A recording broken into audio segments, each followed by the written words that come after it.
All right. Today we're going to talk about two-on-two team racing. This is our second chapter, and we're going to talk about starting with four boats. What are our jobs? What are some rules, things that could be very helpful? So yeah, let's get right into it.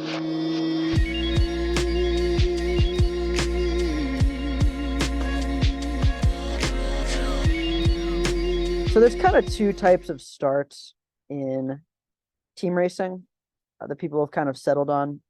Number one is geographic starts, and that is basically, we decide before the race that one boat is the boat end starter, and one boat is the pin end starter, and we stick to those ends, right? And we just make sure we start at the end that we chose, and it's all good, right? And the second type is man-on-man starts, where you pair up very early on, just choose another boat and aggressively match race them through the whole sequence, right?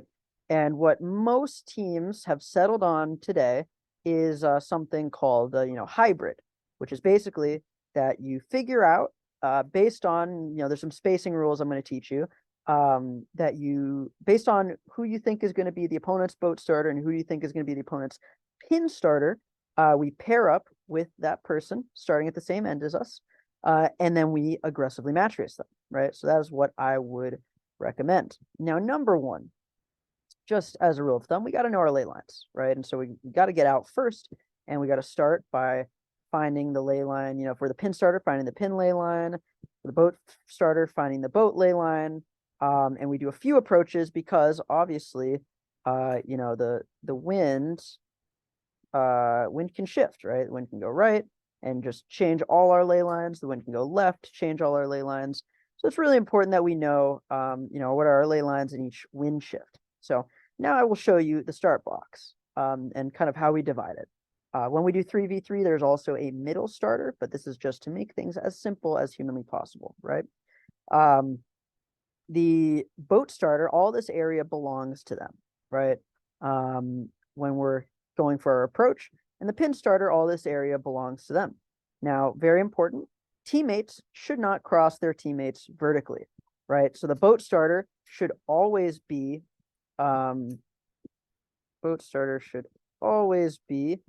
to windward of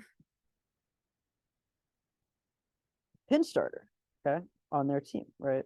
So this is good. We like this. If this guy, I'll give him a P for pin, give him a B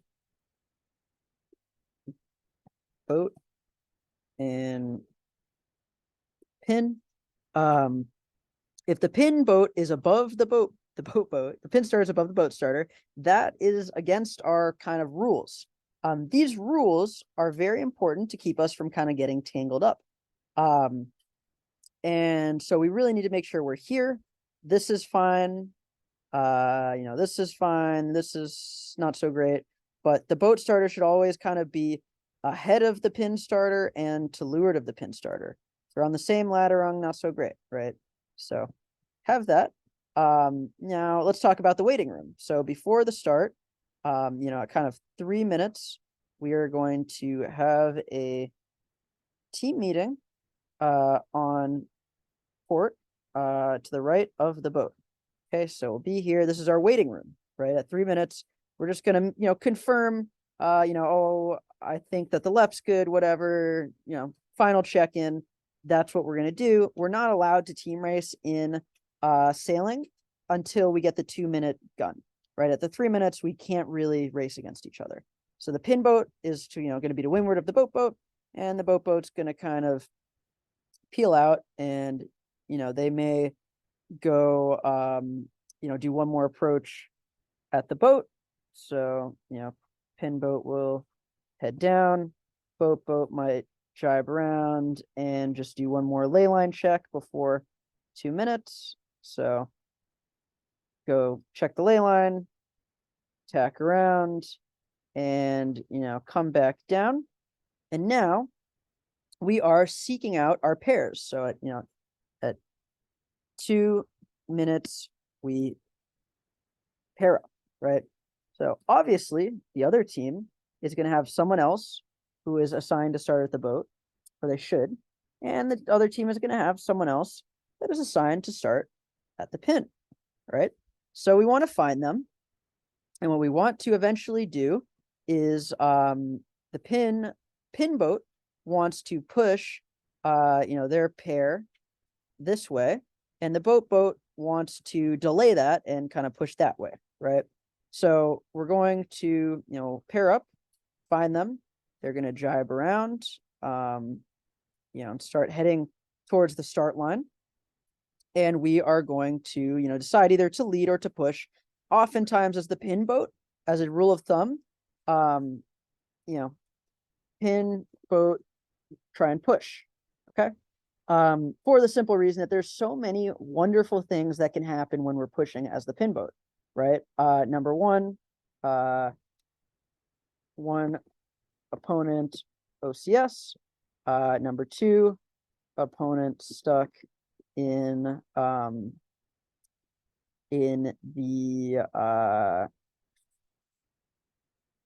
in no man's land.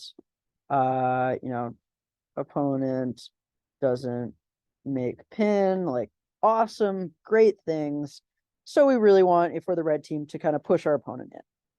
And what we really want is, before we kind of settle on our final position of either our wide right, windward with a gap, or our tight to leeward, we need to make sure that we do this with enough space to allow our teammate into the start, right? One thing that really bothered me, that annoyed the crap out of me, is when the pin boat does this awesome job of locking up their opponent, and yet there's no place for me to start, right? And so we end up having to switch ends at the last minute, and that's it sucks, right? So the pin boat needs to be very good about when they do their final approach, it's a lot closer to the pin ley line, which will allow the boat pair to have plenty of space to do their final setup, right? That's funny. So final approach should be well under boat ley line. That's why it's important to know both ley lines, right? So pin starter, they enter this start box first, and they push their pair to make room for the boat starter. Now, what does the boat starter do? Well, they're going to start around here, and a couple of things that we really would like to happen is some good outcomes as the boat starter is we lock out the other boat. That would be really cool. So boat starter, one, lock out other boat. Two, you can push them OCS, but a lot less likely. This is just, let's just start with this. Okay, so lock out the other boat. That is a great, awesome thing that we can accomplish, right? The boat starter is what we call the gatekeeper. Their job, as we kind of get to the beat, is to protect the right. In team racing, the right is very important because we have starboard advantage. So number one, they can lock out the other boat. Oh, the other one that they can do, which would be really cool, is crush start, right? Which is dead ahead and can happen quite often. Boat starter should seek to lead the opponent into the zone, or into the start box, right? So if we lead, it gives us a lot of options to do the things we want to do. And so the pin pushes, right? So that's kind of what we do. And now we'll just kind of look quickly into the beat. So we round here, and let's say, we get our crush start, which would be pretty awesome. And the pin boat has the wide right. So we're, pretty convincingly winning this race right now. So we go past the start. As soon as the boat end boat passes the boat, they are going to tack onto starboard. It's our job to anticipate that tack, even go a little sooner, and come down and force them back, right? We really want to boat and gatekeeper of the right, right? We really want to protect the right. Now we bring it back in, okay? If we let a boat or boats get to the right of us, that's really bad. And we'll go into this a little bit more on some first beat tips for 2v2 team racing. But that's just kind of your idea. Now, what does the pin boat do? Well, they, pin, win the left, right? So basically, together we win the ends, so we benefit from any wind shift, right? So if we're winning the right, and we get a right shift, then we're doing great. If we were winning the left and we get a left shift, we're doing great, right? So that's awesome. So anyway, that was starting and a little bit of the first beat. I hope that makes sense to you guys.